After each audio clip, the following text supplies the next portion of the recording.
প্রিয় ভিউয়ার্স, আসসালামু আলাইকুম। আজকে আমরা চলে আসলাম সরকারি শারীরিক শিক্ষা কলেজ চট্টগ্রাম।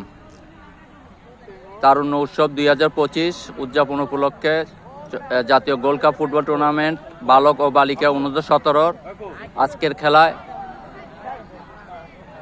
বান্দরবন পুরুষ এবং বান্দরবন মহিলা দল জয়লাভ করেছে। তারই পরিপ্রেক্ষিতে আমরা বান্দরবনের 17 দলের কয়েকজন খেলোয়াড় এবং কর্মকর্তা পেয়ে গেলাম, তাদের একটু সাক্ষাৎকার নিব।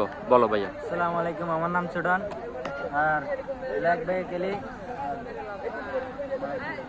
তোমরা কয় গোলে জিতছো আজকে? আমরা টাইব্রেকারে জিতছি। টাইব্রেকারে, আচ্ছা ভাইয়া বলেন খেলা। নামটা বলেন।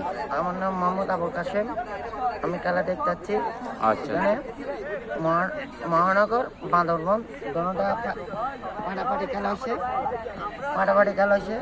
পাটাপাটি খেলার পরে তারপরে খেলা শেষ হয়ে গেছে। খেলা শেষের পরে টাইব্রেকারে বান্দরবনে দুইটা চেপ দিছে গোলকিপারে, কিপারে দুইটা চেপ দিছে। চেপ দেওয়ার পরে বান্দরবনে। ভাইয়া তোমার নামটা বলো। আসসালামু আলাইকুম, আমার নাম মোহাম্মদ জিহাদ। আমরা আজকে চট্টগ্রাম মহানগরকে টাইব্রেকারে 3-4 গোলে হারিয়ে সেমিফাইনাল উত্তীর্ণ হয়েছি। সেমিফাইনাল ইনশাল্লাহ ভালো গেলে সবাই আমরা ফাইনাল ওঠার জন্য চেষ্টা করব ইনশাআল্লাহ। গতবার বান্দরবন মহিলা দল রানার্স আপ এবং রাঙ্গামাটি মহিলা দল 17 চ্যাম্পিয়ন হয়েছিল এবং পুরুষ পর্যায়ে মনে হয় রাঙ্গামাটি চ্যাম্পিয়ন হয়েছিল আর ফেনী রানার্স আপ হয়েছে। আচ্ছা, যাই হোক, এবার আমরা দোয়া করি বান্দরবন যেন ট্রফি নিয়ে বাড়ি ফিরতে পারে, সে দোয়া রইল।